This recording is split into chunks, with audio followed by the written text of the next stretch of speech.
Hello viewers, welcome to our channel Beta Q Solutions. मैं विश्वजीत और आज हम शुरू करने वाले हैं HTML क्लास नंबर 14 और ये HTML फॉर्म का सेकंड वीडियो होने वाला है।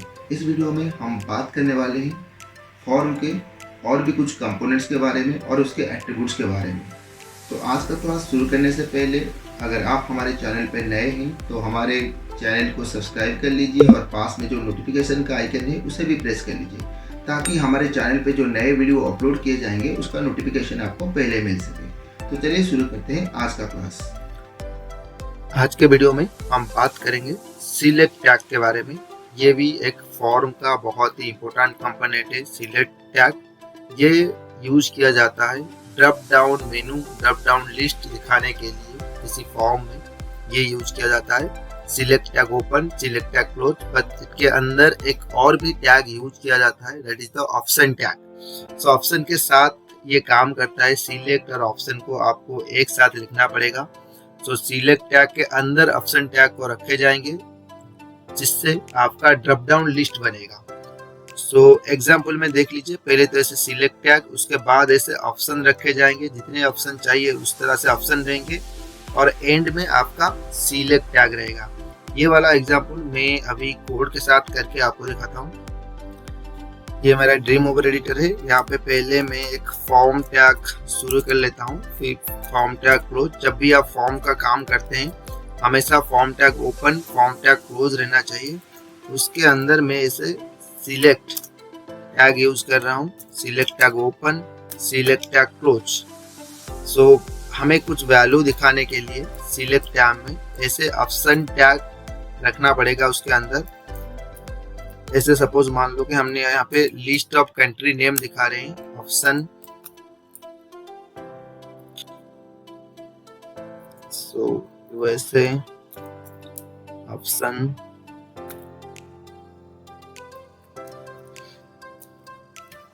अगर आप ड्रीम ओवर यूज कर रहे हैं तो ऐसे सजेशन आ जाएंगे आपको। हमने यहाँ पे 3 ही ऑप्शन रखे हुए हैं। तो आप आउटपुट में देखते हैं इसका क्या आउटपुट आता है। सो ये हमारा ब्राउजर है, रिफ्रेश कर रहे हैं हम उसे। सो देखिए यहाँ पे आ गए ऑप्शंस। सो जैसे कि मैंने आपको कहा था कि एक ड्रॉप डाउन आएगा और इसके अंदर ऐसे करके ऑप्शंस आएंगे। ये सारे हमने ऑप्शंस पे लिखा था, इस वजह से यहाँ पे ऑप्शंस पे आपको दिखाई दे रहे हैं। सो ये पहले वाला ऑप्शंस जो है मैं इसको कॉपी कर लेता हूँ और इसके ऊपर मैं एक ऑप्शन यहाँ पे ऐड कर लेता हूँ। यहाँ पे लिख देता हूँ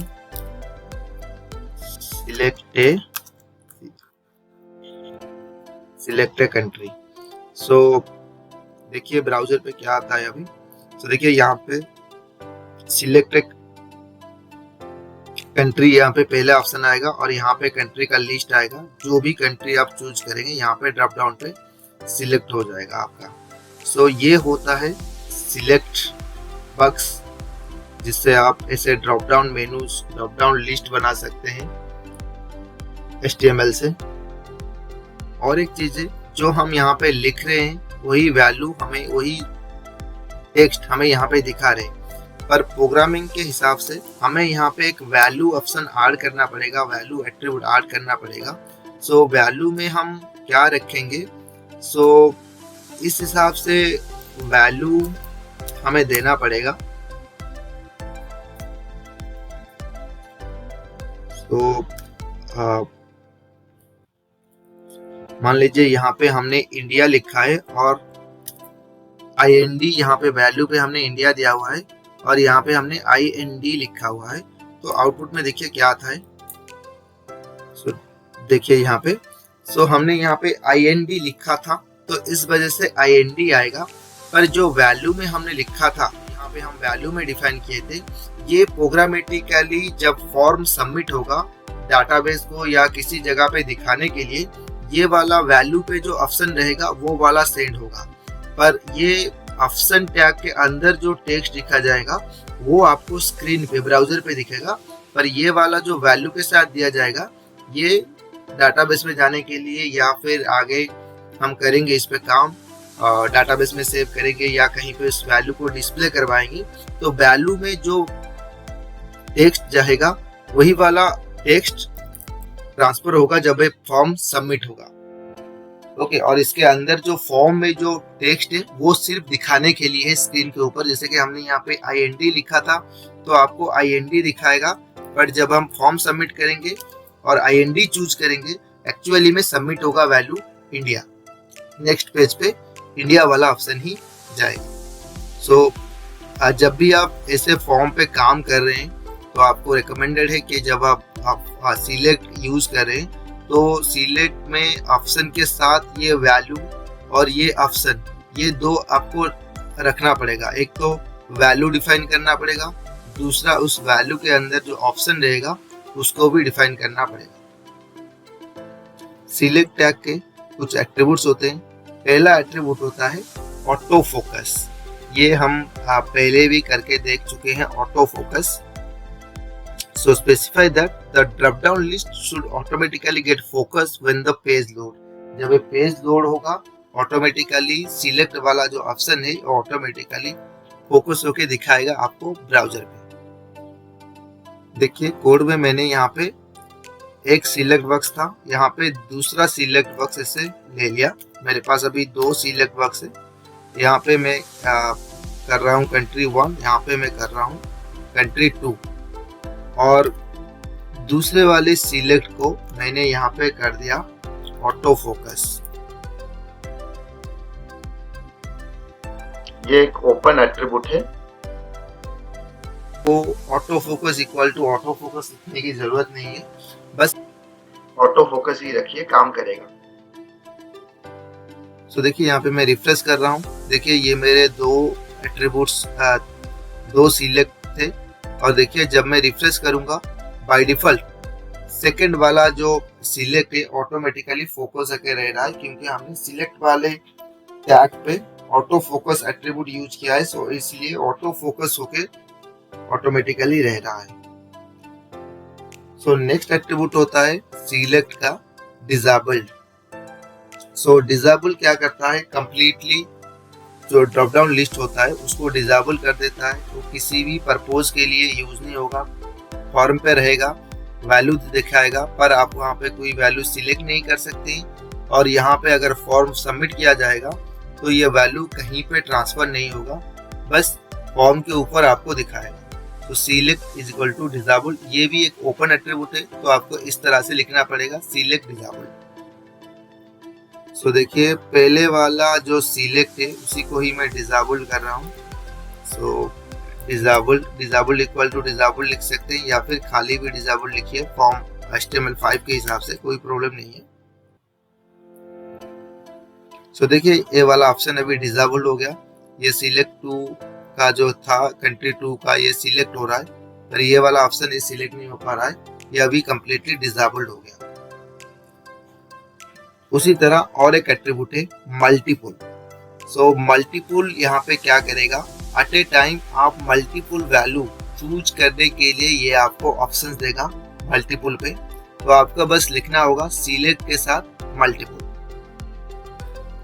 सो यहाँ पे मैं डिसेबल जो था इसको यहाँ से हटाकर यहाँ पे मल्टीपुल लिख रहा हूँ। सो ये भी एक ओपन एट्रीब्यूट है, सो आप यहाँ पे मल्टीपुल लिख सकते हैं। सो देखिए यहाँ पे जो सिलेक्ट बॉक्स होगा ड्रॉप डाउन था ये चेंज हो जाएगा। यहाँ पे आप मल्टीपुल वैल्यू कंट्रोल प्रेस करके आप मल्टीपुल वैल्यू यहाँ पे सिलेक्ट कर सकते हैं, कोई एक वैल्यू या फिर मल्टीपुल वैल्यू आप यहाँ पे सिलेक्ट कर सकते हैं। पर यहाँ पे मल्टीपुल नहीं था तो इस वजह से आप किसी एक वैल्यू को सिलेक्ट कर पाएंगे, पर यहाँ पे मल्टीपुल है तो कंट्रोल या शिफ्ट पकड़ के आप मल्टीपुल वैल्यू जैसे सिलेक्ट कर पाएंगे। सो सिलेक्ट मल्टीपुल का काम यह है कि आप मल्टीपुल वैल्यूज एक साथ सिलेक्ट कर पाएंगे। So next attribute for select is name. तो जैसे कि हमने आगे पढ़ा था इनपुट के साथ नेम, आईडी एंड क्लास, ये तीनों सभी कंपोनेंट फॉर्म कंपोनेंट पे काम करेंगे। ये तीनों जैसे कि कहा था नेम प्रोग्रामेटिकली एक्सेस होगा, कोई प्रोग्रामिंग लैंग्वेज अगर फॉर्म कंपोनेंट के वैल्यू एक्सेस करना चाहता है तो वो नेम एट्रीब्यूट यूज करेगा। अगर आईडी एट्रीब्यूट है तो उसे CSS और जावास्क्रिप्ट एक्सेस कर सकते हैं उस कंपोनेंट का वैल्यू। उसी तरह अगर क्लास है तो उसे स्टाइल शीट एक्सेस कर सकता है उस कंपोनेंट पे स्टाइल शीट से हम उसको मॉडिफाई वगैरह कर सकते हैं। तो इस तरह से हम तीनों चाहें एक कंपोनेंट पे हम यूज कर सकते हैं। सपोज मान लो यहाँ पे मैंने नेम भी दिया है, आईडी भी दिया है, और आप चाहे तो क्लास भी यूज कर सकते हैं इस तरह से। सो ये आउटपुट में कुछ इफेक्ट नहीं डालेगा, बट कोड के साथ आपको इस तरह से लिखना पड़ेगा। नेक्स्ट एट्रीब्यूट है रिक्वायर। रिक्वायर एट्रीब्यूट स्पेसिफाई करेगा कि उस टेक्स्ट बॉक्स को बिना फिलअप किए हुए, वैल्यू सिलेक्ट किए हुए कोई एम्प्टी छोड़ के उसको जा नहीं सकते। जब आप फॉर्म सबमिट करेंगे तो आपको उस सिलेक्ट बॉक्स का वैल्यू सिलेक्ट करना पड़ेगा। तो ये रिक्वायर का काम है। इनपुट के साथ भी हमने इसे ऑलरेडी यूज किया है। रिक्वायर ये सिलेक्ट पे भी काम करेगा। देखिए यहाँ पे मैंने वैल्यू, अगर आपको रिक्वायर डालना है तो आपको ये वाले ऑप्शंस मुझे नहीं चाहिए। यहाँ पे मैं रिक्वायर डाल रहा हूँ और यहाँ पे इस तरह से आपको वैल्यू इक्वल टू ब्लैंक रखने होंगे। अगर वैल्यू इक्वल टू ब्लैंक नहीं रहेगा, मान लीजिए कि यहाँ पे हमने वैल्यू जो है यहाँ पे हमने कुछ वैल्यू ऐसे दे दिया और यहाँ पे भी हम रिक्वायर्ड डाल रहे हैं। जैसे कि हमें चेक करने के लिए एक इनपुट टाइप सबमिट बटन की जरूरत पड़ेगी ताकि ये चेक कर सके। सेव, रिफ्रेश करते हैं यहाँ पे। अभी देखिए, सो यहाँ पे मैंने कुछ भी वैल्यू दोनों में सिलेक्ट नहीं हुआ है, सबमिट कर रहा हूँ। सो देखिए ये मुझे पूछ रहा है कि यहाँ पे वैल्यू दे दीजिए। मैंने यहाँ पे इंडिया दे दिया और यहाँ पे कुछ भी वैल्यू नहीं दिया है, सबमिट। देखिए यहाँ पे भी रिक्वायर्ड था पर फॉर्म सबमिट हो रहा है। रीजन क्या है कि आपको अगर कहीं पे रिक्वायर्ड का काम करना है, रिक्वायर्ड डालना है, तो सिलेक्ट के साथ साथ ये वैल्यू जो होगा ऑप्शन का, वहाँ पे वैल्यू ब्लैंक होना चाहिए। वो उसी के ऊपर ही चेक करेगा। अगर वैल्यू ब्लैंक है तो रिक्वायर्ड आपको बोलेगा कि ऐसा कुछ वैल्यू चूज करिए, ऐसा कुछ ऑप्शन चूज कीजिए जिसका वैल्यू ब्लैंक ना हो। तो इस वजह से जो भी फील्ड पे आपको, जैसे कि सिलेक्ट कंट्री, यहाँ पे दरअसल वैल्यू जो है वो ब्लैंक दिया जाता है, पर इंडिया, यूएसए, कनाडा, यहाँ पे आप ब्लैंक नहीं दे सकते। यहाँ पे कोई अप्रोप्रिएट वैल्यू आपको देना पड़ेगा। तो रिक्वायर्ड बस उसी जगह पे काम करेगा जहाँ पे वैल्यू ब्लैंक होगा। Next attribute size. Size attribute होता है, जैसे कि फॉर्म में हम डाल सकते हैं, ये इनपुट बॉक्स में भी था साइज एट्रीब्यूट, और यहाँ पे भी हम डाल सकते हैं साइज। सो सेकंड वाला जो इनपुट है यहाँ पे मैं डाल रहा हूँ size let be 10। So save. So यहाँ पे मैं रिफ्रेश कर रहा हूँ। देखिए साइज 10 मतलब 10 एलिमेंट यहाँ पे दिखाने के लिए एट ए टाइम। सो यहाँ पे वो स्पेस आपको देगा 10 एलिमेंट दिखाने के लिए। पर यहाँ पे ये मल्टीपुल की तरह आ रहा है। जैसे मल्टीपुल हम लिखे थे, मल्टीपुल वैल्यू सिलेक्ट हो पा रहा था, पर आप कंट्रोल पकड़ के इस पे अगर सिलेक्ट करेंगे तो ये मल्टीपुल सिलेक्ट नहीं करेगा, ये एक ही सिलेक्ट होगा एट ए टाइम, क्योंकि यहाँ पे मल्टीपुल वाला ऑप्शन ऐड किए नहीं गए। बट साइज से आप इसे इस तरह से दिखा सकते हैं मल्टीपुल की तरह, बट ये एक ही value at a time select करेगा। सो नेक्स्ट टैग है ऑप्शन टैग, जो अभी हम पढ़े। ऑप्शन टैग, ऑप्शन टैग किसके लिए यूज किया जाता है? Define an option in A select list. Select के अंदर हमें अगर ऑप्शंस दिखाने हैं, मेनूज दिखाने हैं, ड्रॉप डाउन दिखाने हैं, तो हमें ऑप्शन टैग यूज करना पड़ेगा। ये select tag, option group tag, data list tag इसके साथ काम करता है। जैसे हम उसे सिलेक्ट टैग में यूज किए, आगे हम ओपीटी ग्रुप टैग है, ऑप्शन ग्रुप, वहां पे भी देखेंगे, डाटा लिस्ट टैग के साथ भी देखेंगे। Need the value attribute which indicates what is send to the server on form submission. जैसे मैंने कहा, वैल्यू एट्रीब्यूट के साथ इसे लिखना पड़ता है।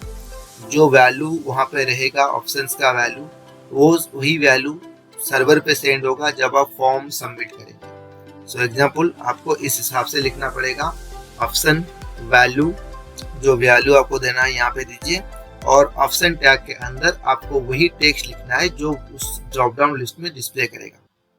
कुछ एट्रीब्यूट्स भी हैं ऑप्शन टैग का, जैसे कि पहला एट्रीब्यूट है डिसेबल्ड। अगर आप डिसेबल्ड यूज करेंगे तो ऑप्शंस का वैल्यू जो है उसके अंदर वाला वैल्यू जो है वो डिसेबल्ड हो जाएगा। जैसे कि मान लीजिए मैंने यूएस को सेकंड में डिसेबल्ड कर दिया, सो डिसेबल्ड इक्वल टू डिसेबल्ड लिख सकते हैं, या इस तरह से बस डिसेबल्ड लिख दिए। सेकंड इन सिलेक्ट बॉक्स में मैंने यूएस वैल्यू को डिसेबल्ड किया हुआ है। सो रिफ्रेश कर रहा हूँ यहाँ पे, देखिए यहाँ पे ये अभी साइज दिया गया है। तो देखिए मैं अभी यूएस पे क्लिक कर रहा हूँ, देखिए यूएस अभी सिलेक्ट नहीं हो रहा है, कनाडा हो रहा है। जब आरओ से भी सिलेक्ट करेंगे देखिए इंडिया कनाडा जंप कर रहा है, सो ये बीच वाला सिलेक्ट नहीं हो रहा है। Next attribute for option tag is selected. By default क्या होता है, पहले वाला ऑप्शन जो होता है वो ड्रॉप डाउन में पहले वाला ऑप्शन डिस्प्ले करता है। अगर आप चाहते हैं कि बीच में से कोई ऑप्शन जो बाय डिफॉल्ट पेज लोड होगा तो वो ऑप्शन शो करेगा, तो आप सिलेक्टेड ऑप्शन में उसको दे सकते हैं। ये भी एक ओपन एट्रीब्यूट है फॉर्म के लिए, फॉर्म टैग के लिए। सो यहाँ पे मैं साइज ऐसे हटा रहा हूँ, यहाँ से साइज नहीं चाहिए, और यहाँ पे मैं डिसेबल जो था इसी को मैं सिलेक्टेड कर रहा हूँ। सिलेक्टेड इक्वल टू सिलेक्टेड लिख सकते हैं, आप खाली सिलेक्टेड भी लिख सकते हैं। सो यूएसए को मैंने सिलेक्ट किया हुआ है। सो मैं रिफ्रेश कर रहा हूँ। सो देखिए बाय डिफॉल्ट यहाँ पे यूएस सिलेक्ट आ रहा है। सेक्शन सिलेक्ट 1 में देखिए जहाँ पे कंट्री 1 था, यहाँ पे कंट्री 1 आ रहा है, पर यहाँ पे सिलेक्ट कंट्री 2 ना आकर यूएसए आ रहा था। जब पेज लोड होगा तो बाय डिफॉल्ट यूएसए आएगा, क्योंकि यहाँ पे उस ऑप्शन को सिलेक्ट किया गया है। थर्ड एट्रीब्यूट होता है ऑप्शन का वैल्यू एट्रीब्यूट। जैसे कि हमने ऑलरेडी देखा, अगर कोई वैल्यू सर्वर पे सेंड करनी है उस फॉर्म का, उस सिलेक्ट का, तो हमें ऑप्शंस पे वैल्यू देना पड़ेगा जो वैल्यू को सेंड करेगा सर्वर पे। सो ये तीनों एट्रीब्यूट्स है जो ऑप्शन के साथ यूज किए जाते हैं। नेक्स्ट टैग हम देखेंगे, that is your option group tag. So option group tag क्या होता है, बहुत सारे ऑप्शंस को ग्रुप करने के लिए एक साथ ऑप्शंस ग्रुप टैग यूज किया जाता है। एग्जाम्पल इस हिसाब से है, सो मैं आपको रन करके दिखा देता हूँ ये एग्जाम्पल। सो ये सेकंड वाला जो सिलेक्ट है ये नहीं चाहिए, मैं हटा देता हूँ यहाँ से। पहले वाले में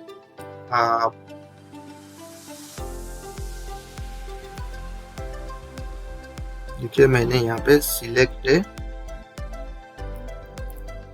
स्टूडेंट नेम कर दिया सपोज यहाँ पे, और यहाँ पे लिख दिया रामो। सो मुझे वैल्यू में भी वही देना पड़ेगा। यहाँ पे हॉरी, सो वैल्यू में भी मुझे हॉरी देना पड़ेगा। सो यहाँ पे गोपाल, सो वैल्यू में भी मुझे ऐसे गोपाल देना पड़ेगा। सो यहाँ पे मैं कुछ और ऑप्शंस डाल देता हूँ, जैसे कि सीता,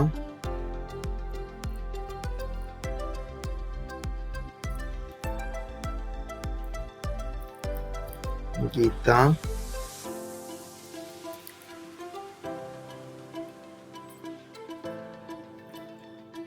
यहाँ पे भी मैंने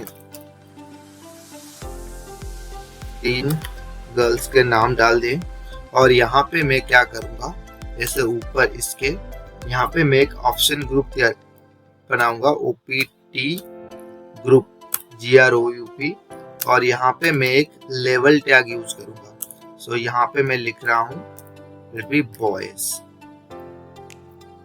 ओके, सो जिन तीनों को जिसको जितने वैल्यू को आपको ग्रुप करना है ग्रुप कीजिए, फिर ऑप्शन ग्रुप क्लोज कर दीजिए।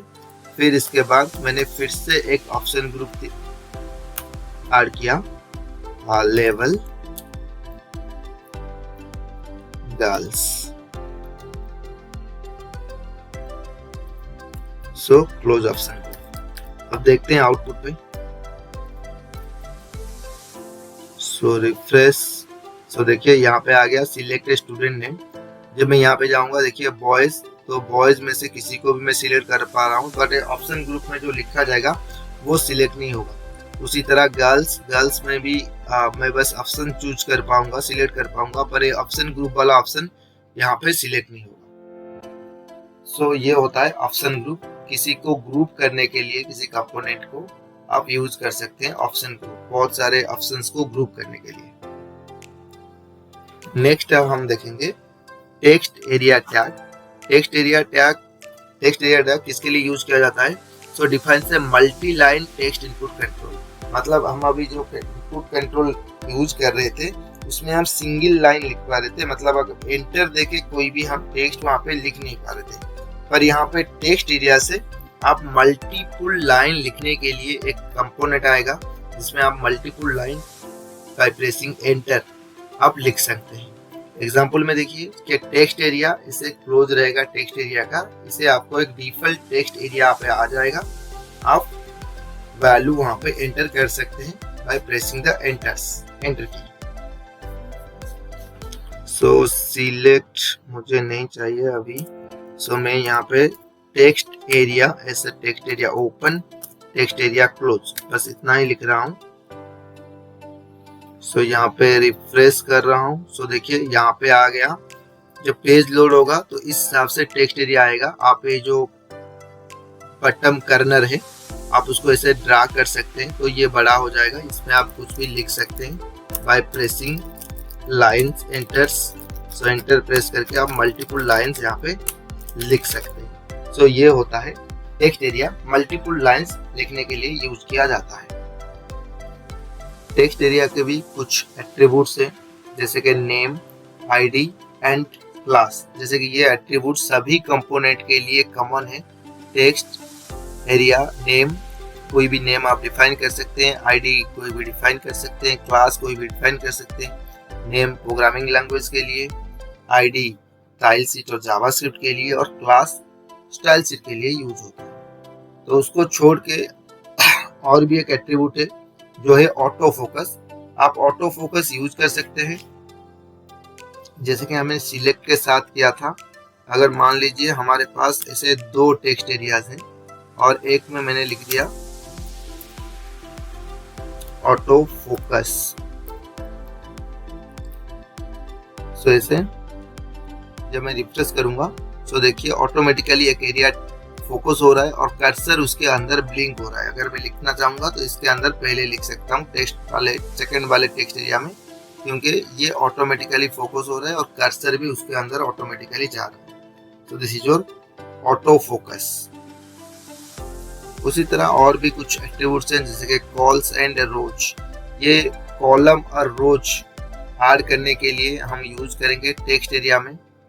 डिफॉल्ट हम टेक्स्ट एरिया लिखेंगे तो ये कुछ ऑटोमेटिकली कुछ साइज से आपको दिखाई देगा, पर आप यहाँ पे ऐड कर सकते हैं जैसे कॉल्स ऐड करेंगे। मान लीजिए यहाँ पे मैंने दिया 30 कॉल्स, सो इसका जो विड्थ है वो बड़ा हो जाएगा टेक्स्ट एरिया का। तो देखिए यहाँ पे मैं रिफ्रेश कर रहा हूँ, तो देखिए थोड़ा बड़ा टेक्स्ट एरिया हो गया क्योंकि इसका कॉलम जो है वो बड़ा हो गया।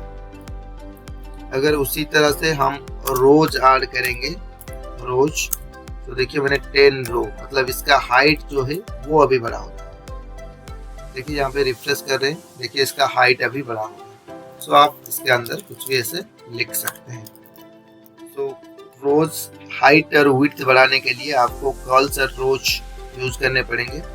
उसी तरह डिसेबल्ड है और रीड ओनली है। जैसे कि डिसेबल्ड अगर आप यूज करेंगे तो ये कम्प्लीटली टेक्स्ट एरिया जो है वो डिसेबल्ड हो जाएगा।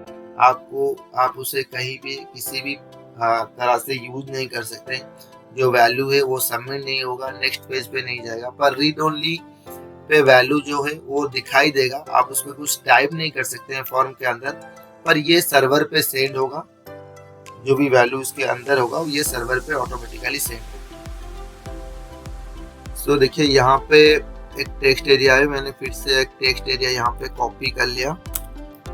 दोनों में यहाँ पे लिख रहा हूँ इसके अंदर वैल्यू 1 और इसके अंदर वैल्यू 2, और पहले वाले टेक्स्ट एरिया को मैं डिसेबल्ड कर रहा हूँ। सो डिसेबल्ड इक्वल टू डिसेबल्ड या फिर डिसेबल्ड खाली लिखिए। और दूसरे वाले को मैं यहाँ पे कर रहा हूँ रीड ओनली। सो इसे रीड ओनली लिख दीजिए। सो देखिए अभी आउटपुट में ये डिसेबल्ड है और ये रीड ओनली है। ये जो डिसेबल्ड है ये किसी काम का नहीं है, बस दिखाने के लिए वैल्यू, ये फॉर्म पे सबमिट नहीं होगा वैल्यू, पर रीड ओनली का वैल्यू जो है वो सबमिट हो सकता है। पर दोनों ही टेक्स्ट एरिया में आप कुछ टाइप नहीं कर सकते हैं। दोनों ही टेक्स्ट एरिया पे आप कुछ भी वैल्यू टाइप नहीं कर पाएंगे, ड्रैग भी नहीं कर पाएंगे, पर डिसेबल्ड कंप्लीटली डिसेबल करेगा और रीड ओनली वैल्यू सर्वर पे सेंड करेगा, पर दोनों में आप कुछ लिख नहीं सकते। और भी कुछ एट्रीब्यूट्स हैं जैसे कि मैक्स लेंथ। आप मैक्सिमम लेंथ एक टेक्स्ट एरिया का डिफाइन कर सकते हैं, जिसमें आप कितना कैरेक्टर अलाउ करेंगे लिखने के लिए, ये आप स्पेसिफाई कर सकते हैं।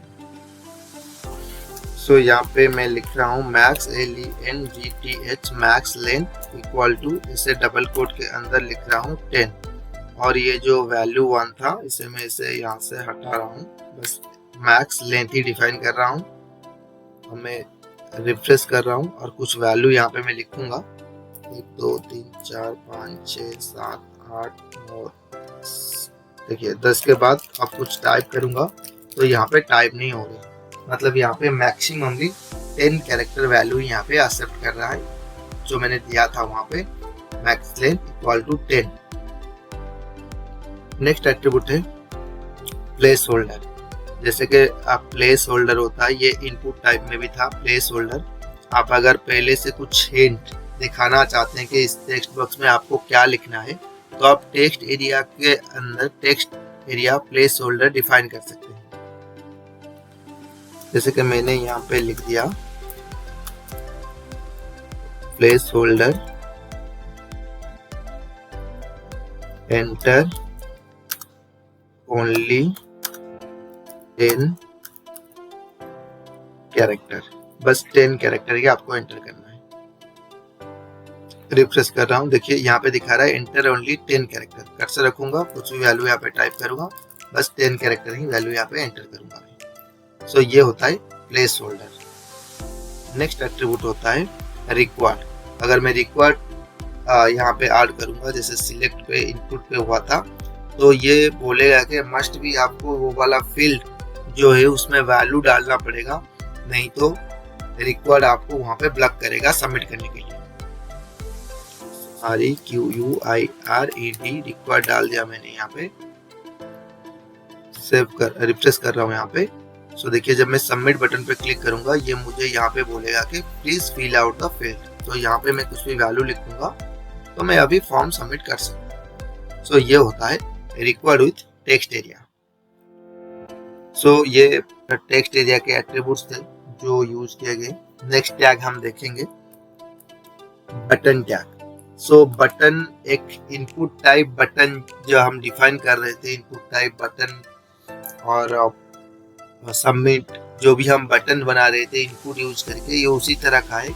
एक क्लिकेबल बटन आपके लिए बनाएगा, पर इसमें डिफरेंस ये है कि आप इसके अंदर HTML टैग्स को लिख सकते हैं, जैसे इटैलिक टैग यूज कर सकते हैं, bold, strong, font, break, image, बहुत सारे टैग्स इसके अंदर आप यूज कर सकते हैं। इस तरह से आपको डिफाइन करना पड़ेगा। इसके अंदर आप कुछ भी टैग आप यूज करके आपके जो टेक्स्ट होगा, डिस्प्ले वाला टेक्स्ट होगा, वो आप इसे कर सकते हैं। पर जो इनपुट टाइप बटन था उसके अंदर आप बस नॉर्मल सा टेक्स्ट लिखेंगे, बट यहाँ पे आप टेक्स्ट को फॉर्मेट कर सकते हैं, इमेज रख सकते हैं आपके टेक्स्ट के अंदर। सो ये थोड़ा अट्रैक्टिव होता है then your input type button. So मैंने यहाँ पे डिफाइन किया बटन। सो बटन में आप ऐसे टाइप बटन कर सकते हैं, या फिर सबमिट कर सकते हैं, या फिर रीसेट कर सकते हैं। और बटन एक क्लोज टैग है, तो आप यहाँ पे इसे क्लोज करेंगे। मान लीजिए कि आपने लिखा है यहाँ पे क्लिक किया, और मैं चाहता हूँ ये थोड़ा H2 के फॉन्ट, H2 हेडिंग के साइज में आए। सो सेव रिफ्रेश। देखिए यहाँ पे मैंने एक बटन बनाया जो इसका फॉन्ट थोड़ा बड़ा हो गया है क्योंकि H2 यहाँ पे यूज हुआ है। अगर मैं यहाँ पे इसको कलर करना चाहता हूँ, फॉन्ट कलर, सो मान लीजिए यहाँ पे मैंने रेड कर दिया और यहाँ पे मुझे फॉन्ट भी क्लोज करना होगा, सेव, और यहाँ पे मैं रिफ्रेश कर रहा हूँ। तो देखिए यहाँ पे रेड कलर का भी यहाँ पे आ रहा है। कोई भी HTML टैग आप यहाँ पे यूज कर सकते हैं बटन के अंदर। कुछ एट्रीब्यूट्स हैं बटन टैग के, जैसे नेम, आईडी, क्लास। जैसे मैंने कहा ये सब में आप यूज कर सकते हैं नेम, आईडी, क्लास। और चौथा एट्रीब्यूट है ऑटो फोकस। सो ऑटो फोकस करेंगे सो ऑटोमेटिकली बटन जो है फोकस होके आपको दिखाएगा। यहाँ पे मैंने एग्जांपल दिया हुआ है कि आप फोकस कर सकते हैं बटन को। सो बटन के साथ अगर यूज करेंगे इस तरह से बटन फोकस होके रहेगा। अगर मल्टीपल बटन है तो ये वाला बटन आपको ऐसे बोल्ड होके थोड़ा रहेगा। उसी तरह और भी कुछ एट्रीब्यूट्स हैं, जैसे कि डिसेबल्ड अगर यूज करेंगे बटन तो रहेगा पर डिसेबल्ड होके रहेगा, इसका कोई काम नहीं होगा।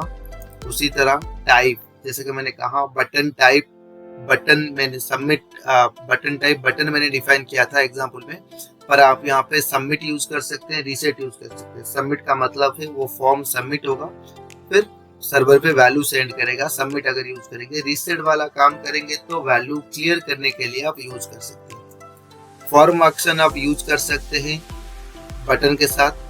फॉर्म एक्शन आपको एक URL स्पेसिफाई करने के लिए बोलेगा, जैसे आप इनपुट टाइप सबमिट के साथ कर रहे थे। उसी तरह यहाँ पे बटन टाइप सबमिट के साथ करेंगे फॉर्म एक्शन में।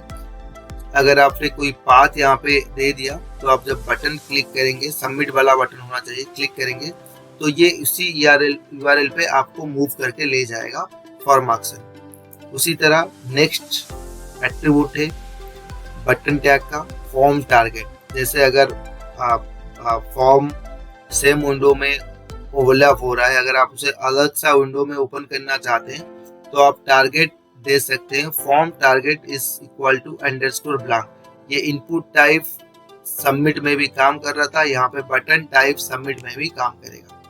उसी तरह फॉर्म मेथड जो होता है, ऑलरेडी मैंने कहा है मेथड जो होता है दो तरह का मेथड होता है, एक गेट मेथड होता है, एक पोस्ट मेथड होता है। बाय डिफॉल्ट गेट मेथड पे वैल्यू से वो सेंड होता है, पर आप उसे चेंज कर सकते हैं पोस्ट मेथड, क्योंकि post is the secure method. So URL पे वैल्यू पास नहीं होता है, गेट से URL पे वैल्यू पास हो जाएगा, इसलिए आप जब भी यूज करेंगे पोस्ट मेथड यूज कीजिए। और ये इनपुट टाइप सबमिट पे काम कर रहा था, यहाँ पे बटन टाइप सबमिट पे काम करेगा, बस आपको फॉर्म मेथड पोस्ट यहाँ पे यूज करना। उसी तरह फॉर्म नो वैलिडेट, अगर ये बटन आप डालेंगे एट्रीब्यूट को सबमिट बटन के साथ, सो आपका जो वैलिडेशन है, जैसे कि email validation, number validation, required validation, ये वैलिडेशन काम नहीं करेगा। क्या पे लिखा है फॉर्म नो वैलिडेट, जो भी सबमिट बटन पे आप यूज करेंगे उसको फिर विदाउट वैलिडेटिंग फॉर्म सबमिट होगा। उसी तरह ENC टाइप होता है, जैसे कि मैंने कहा था फॉर्म ENC टाइप क्या होता है, जब हम फाइल अपलोड करेंगे तो क्या होता है, फॉर्म जो होता है by default text data process करता है। सो जो फाइल अपलोड के वक्त क्या होता है, हम फिजिकली एक फाइल को अपने लोकल कंप्यूटर से सर्वर पे सेंड करते हैं, तभी फॉर्म उसको प्रोसेस नहीं कर पाता है। तो इसीलिए फॉर्म को बताना पड़ेगा कि फॉर्म ENC टाइप एट्रीब्यूट से मल्टीपार्ट स्लैश फॉर्म डाटा, ताकि फॉर्म फाइल की तरह वैल्यू भी एक्सेप्ट करे और उसे सर्वर पे सेंड करे। सो ये आप इनपुट टाइप सबमिट पे यूज कर सकते हैं या फिर बटन टाइप सबमिट पे भी यूज कर सकते हैं। अगर फाइल अपलोड करनी है सो मल्टीपार्ट स्लैश फॉर्म डाटा वाला वैल्यू आपको देना पड़ेगा। सो वैल्यू एट्रीब्यूट है, जैसे कि हम अगर बटन पे कोई टेक्स्ट दिखाना चाहते हैं, जैसे कि मान लो क्लिक हियर दिखाना चाहते हैं, तो हम बटन के अंदर भी लिख सकते हैं या फिर वैल्यू ऐड करके भी लिख सकते हैं, जो इनपुट टाइप में था वैल्यू वाला एट्रीब्यूट भी काम करेगा यहाँ पे। सो ये तो जितने थे ये सारे बटन के एट्रीब्यूट्स थे जो इनपुट टाइप सबमिट पे भी यूज होते थे। आप यहाँ पे बटन टाइप सबमिट पे भी उसको यूज कर सकते हैं। सो सेम एट्रीब्यूट्स हैं। सो ऑलरेडी आप मैंने इनपुट टाइप सबमिट के साथ एग्जांपल में डाला हुआ है, आप इसे यहाँ पे भी यूज करके एक बार देख लीजिए, ये काम करेगा वहाँ पे। नेक्स्ट हम देखेंगे field set and legend tag. So field set and legend tag ये दो एक साथ काम करते हैं। फील्ड सेट टैग क्या करता है, कुछ रिलेटेड एलिमेंट्स को ग्रुप करने के लिए और उसके चारों तरफ एक बाउंड्री बनाने के लिए यूज किया जाता है, एक लाइन एक बॉक्स ड्रा करता है। और लेजेंड टैग पे आप उस बॉक्स के ऊपर एक कैप्शन डिफाइन कर सकते हैं, ये दोनों एक साथ काम करेगा।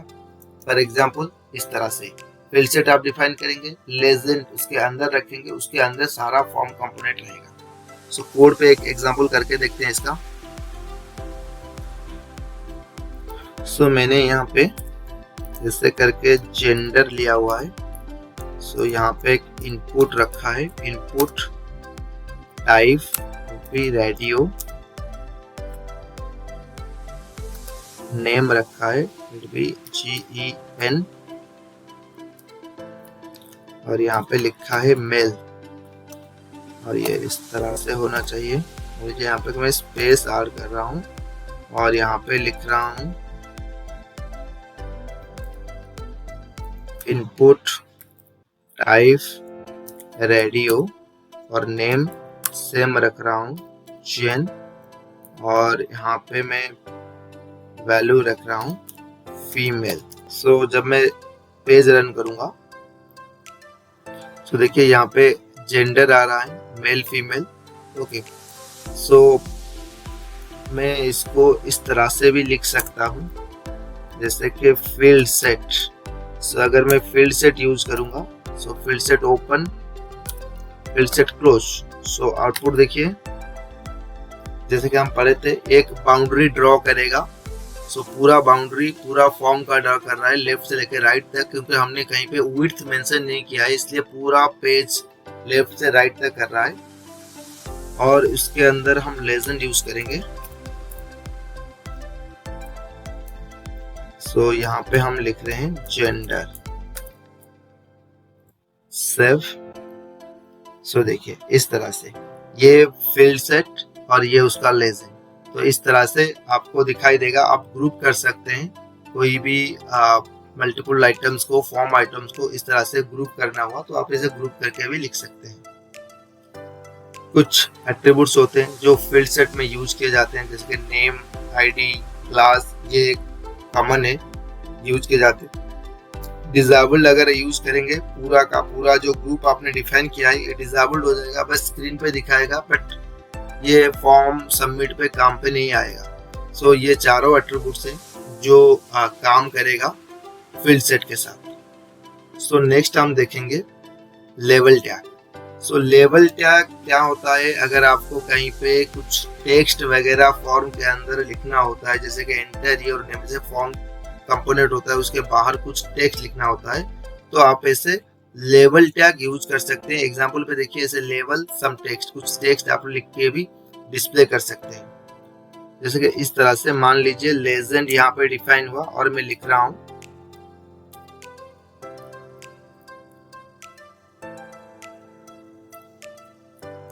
लेवल,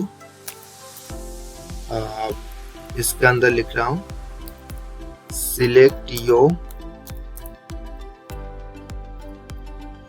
जेंडर,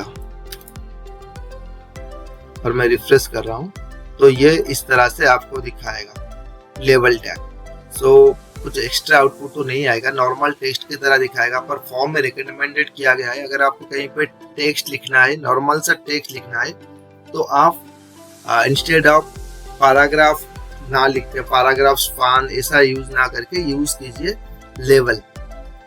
नेक्स्ट टैग हम देखेंगे आउटपुट टैग। ये आउटपुट टैग जनरली में यूज होता है कहीं पे कैलकुलेशन जैसा वैल्यू दिखाने के लिए। HTML में अगर कहीं पे कैलकुलेशंस दिखानी है तो आपको इस तरह से आउटपुट टैग के हिसाब से आपको दिखाना पड़ेगा, पर इसके साथ हमें कुछ इसका जो एग्जाम्पल है करने के लिए हमें कुछ जावास्क्रिप्ट की हेल्प लेनी पड़ेगी। जावास्क्रिप्ट से उसको करना पड़ेगा, विदाउट जावास्क्रिप्ट ये कैलकुलेशंस नहीं करेगा। जैसे कि इस तरह से, जैसे कि फॉर्म जो शुरू हुआ था यहाँ पे एक एट्रीब्यूट यूज किया गया है ऑन इनपुट, और यहाँ पे कुछ जावास्क्रिप्ट से लिखे गए हैं, जैसे कि x is a variable and value, x के हम वैल्यू असाइन कर रहे हैं और वैल्यू कहाँ पे आ रहा है, %a.value।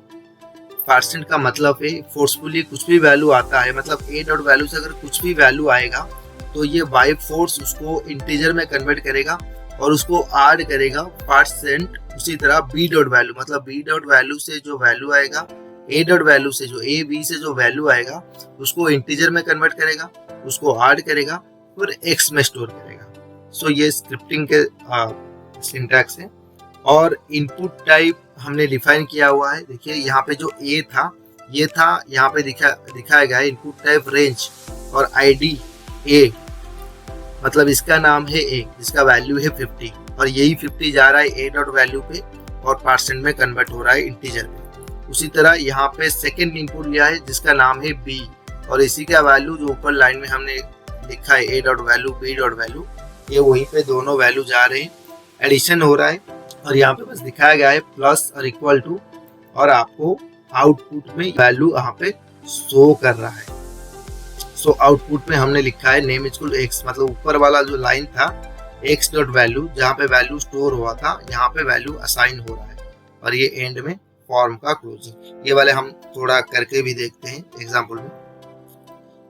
थोड़ा स्क्रिप्टिंग यूज होगा जब हम जावा स्क्रिप्ट पढ़ेंगे, इसके बारे में हम डिटेल्स में पढ़ेंगे, पर अब हम सिर्फ यहाँ पे कर रहे हैं। पहले तो हमें एक इनपुट चाहिए जहाँ पे मैं एक दो तरह का इनपुट ले रहा हूँ, एक रेंज वाला इनपुट ले रहा हूँ, आप इनपुट टाइप नंबर भी ले सकते हैं, इसमें कोई बड़ी बात नहीं है। और जावा स्क्रिप्ट पे काम कर रहे हैं, जैसे कि मैंने कहा था अगर जावा स्क्रिप्टिंग काम करेगा तो यहाँ पे हमें आईडी यूज करना पड़ेगा और यहाँ पे कुछ वैल्यू मैंने इसको दे दी है पहले से, जैसे कि 50 यहाँ पे हमने डिफाइन किए थे और यहाँ पे हमने कुछ प्लस, ये प्लस ऐड करने के लिए नहीं है, ये बस दिखाने के लिए है उसके ऊपर। सो यहाँ पे हम सेकेंड इनपुट ले रहे हैं। सो इनपुट टाइप यहाँ पे हमने नंबर ले लिया, सो नंबर,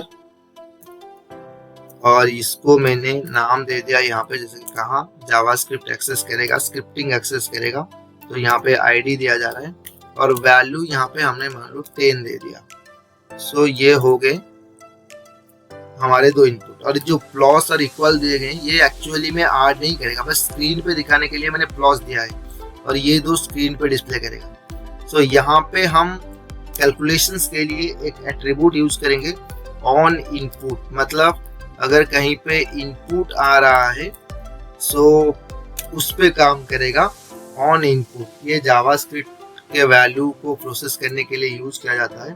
तो हमने यहाँ पे डबल कोट दिया और यहाँ पे एक वैल्यू हमने लिया है, ये एक्स, यहाँ पे कोई भी आप ले सकते हैं बट वैल्यू आपको लिखना पड़ेगा एक्स डॉट वैल्यू, और PARACI कैपिटल होना चाहिए, इंट परसेंट। ये एक फंक्शन है जावास्क्रिप्ट का जिसमें हम a डॉट वैल्यू को पास कर रहे हैं और यहाँ पे जो प्लस दे रहे हैं उसी हिसाब से इसी पे ही प्लस करेगा क्योंकि हमने यहाँ पे प्लस दिया हुआ है।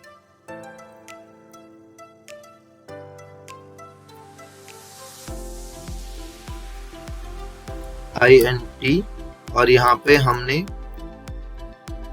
b डॉट वैल्यू जो है इसको पास किया हुआ है। ओके, सो ये ऐड करके अभी x में वैल्यू दे देगा, पर हमें वैल्यू दिखाना है और दिखाने के लिए हमें output tag, so output tag, और आउटपुट में हमें नेम दिखाना है यहाँ पे। सो नेम इक्वल टू जो आ रहा था x से और यहाँ पे आउटपुट क्लोज्ड। सेव। अब हम रिफ्रेश करके देखते हैं आउटपुट में क्या आता है। रिफ्रेश। सो देखिए यहाँ पे हमने रेंज दिया था तो पहला रेंज आया और यहाँ पे हमने फिक्स्ड किया था 10। सो अभी हम थोड़ा रेंज को ऐसे आगे पीछे करेंगे।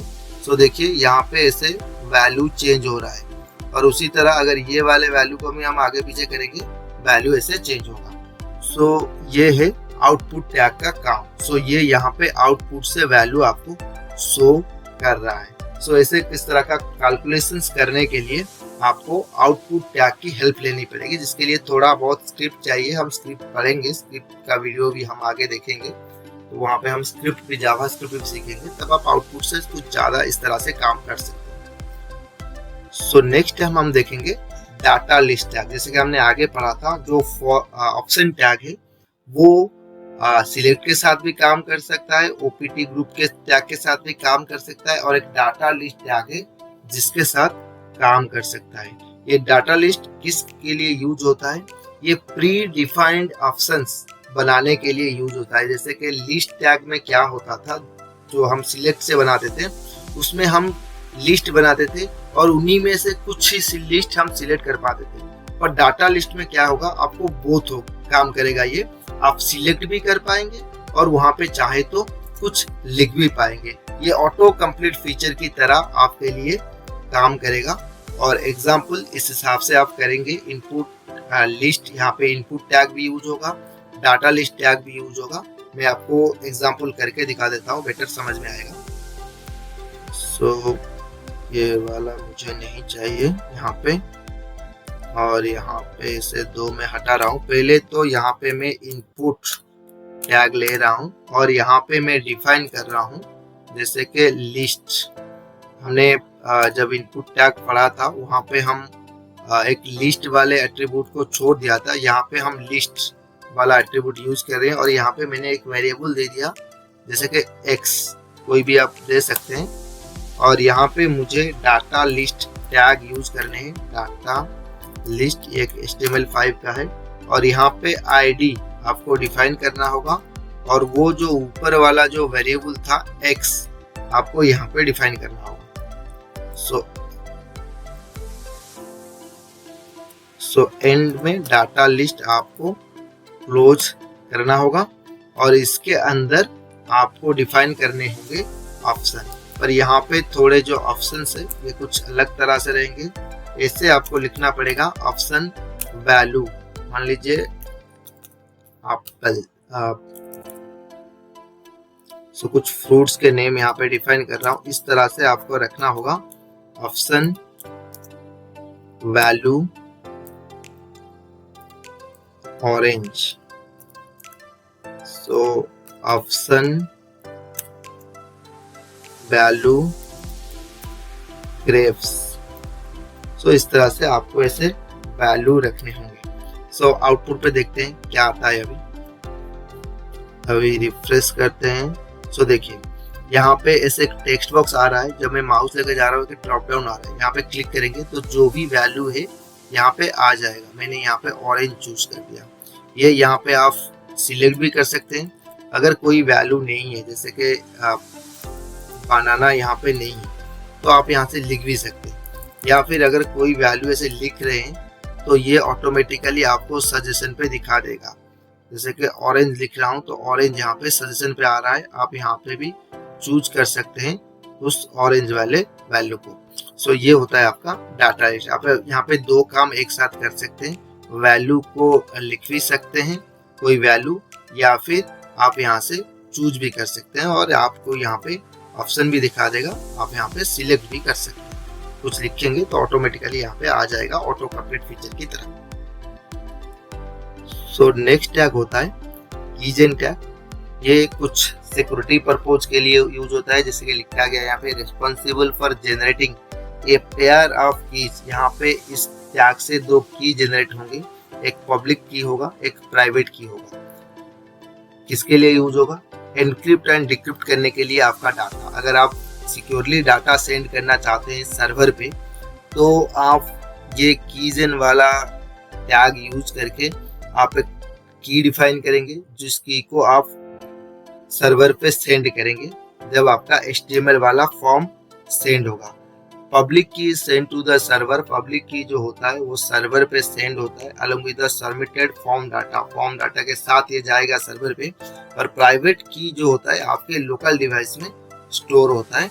और इस हिसाब से आपको डिफाइन करना पड़ेगा की जेन और उसके साथ नेम, और यहाँ पे की पैटर्न आपको करना पड़ेगा सिक्योर की। सो ये होता है की जेन टैग। नेक्स्ट जो हम फॉर्म टैग पढ़े थे उसके कुछ एट्रीब्यूट्स हैं, जैसे कि name ID class. So name ID class आप यूज कर सकते हैं। सो सभी कंपोनेंट के लिए ये आपको यूज करना पड़ेगा नेम आईडी क्लास। और यहाँ पे और एक एट्रीब्यूट है जैसे कि एक्शन, जैसे कि हम बटन के साथ यूज कर रहे थे फॉर्म एक्शन, यहाँ पे हम फॉर्म के साथ भी यूज कर सकते हैं। अगर हमको फॉर्म के साथ यूज करना हुआ तो आप एक्शन देंगे, अगर बटन के साथ यूज करना हुआ तो फॉर्म एक्शन देंगे। मान लीजिए किसी बटन पे क्लिक करने से आपको किसी नेक्स्ट पेज पे रीडायरेक्ट करना है। सो जैसे कि तो आप यहाँ पे क्या यूज करेंगे, form action. So form action equal to text.html दे देता हूँ। टेक्स्ट डॉट में टेक्स्ट 2 पे हूँ, ये मैं text.html में मूव करना चाहता हूँ। सो मैं रिफ्रेश कर रहा हूँ। सो देखिए जब मैं सबमिट पे क्लिक करूंगा, सो देखिए ये मेरा टेक्स्ट 2 का है, जहाँ पे 2 कैलेंडर्स हैं। यहाँ पे ये मेरा टेक्स्ट का फाइल है जहाँ पे मैं मूव कर रहा हूँ। सो मैं अभी टेक्स्ट 2 पे हूँ, मैं टेक्स्ट पे मूव कर गया फाइल पे। कैसे, फॉर्म एक्शन दिया तो इसे मूव कर दिया। अगर आपको ये फॉर्म टैग के साथ करना है तो सिंपल यहाँ पे लिखना है एक्शन। सो एक्शन, बट आप यहाँ पे ऐसे बात दे दीजिए, ये भी काम करेगा अगर आपको फॉर्म के साथ काम करना है। Refresh, submit. सो देखिए सेम थिंग, ये टेक्स्ट फाइल पे text.html पे मूव कर रहा है अगर मैं फॉर्म के साथ दे रहा हूँ।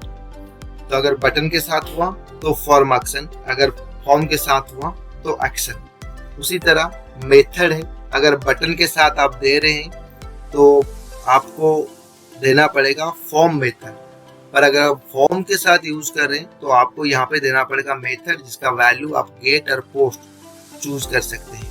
उसी तरह नो वैलिडेट ऑप्शन है, अगर आप फॉर्म के साथ देंगे तो नो वैलिडेट, अगर आप बटन के साथ देंगे तो फॉर्म नो वैलिडेट। उसी तरह टारगेट भी है, अगर आप फॉर्म के साथ देंगे तो एक्शन देंगे, अगर आप बटन के साथ देंगे तो फॉर्म एक्शन देंगे यहाँ पे। उसी तरह ENC टाइप, अगर आप बटन पे दे रहे हैं तो आपको देना पड़ेगा फॉर्म ENC टाइप, अगर आप फॉर्म के साथ कर रहे हैं तो आपको बस ENC टाइप ही लिख देने से मल्टीपार्ट फॉर्म डाटा जो है वो काम करेगा। सो कुछ एट्रीब्यूट्स थे, कुछ टैग्स थे जो फॉर्म में काफ़ी बार यूज किए जाते हैं, बहुत ही यूजफुल होता है। और HTML का सबसे स्ट्रॉन्गेस्ट पार्ट है उसका फॉर्म, क्योंकि इसका रिप्लेसमेंट नहीं है। सबका जैसे टेबल को आप रिप्लेस कर सकते हैं div से या किसी अलग टैग से, बट फॉर्म को आप किसी से रिप्लेस नहीं कर सकते हैं। और ये एक वेबसाइट के लिए बहुत ही इंपॉर्टेंट होता है, registration, login, user data validation, इसी तरह का CMS साइट बनाना कुछ हुआ तो इसके लिए फॉर्म का जो रोल है वो बहुत ही इंपॉर्टेंट होता है। सो अच्छी तरह से सारे टैग्स को प्रैक्टिस कीजिए। कोई डाउट होगा तो आप हमें कमेंट सेक्शन पे लिख के भेजिए, हम उसका सोल्यूशन भी आपको दे देंगे हमारे फोरम के जरिए। होप ये क्लास आपको समझ में आ गया। सो ये तो था आज का क्लास। अगर ये क्लास आपको अच्छा लगा है तो इस वीडियो को लाइक कीजिए, अपने फ्रेंड्स के साथ शेयर कीजिए। कोई डाउट है, क्यूरी है तो आप हमें कमेंट सेक्शन में लिख के भी भेज सकते हैं। So see you in the next class.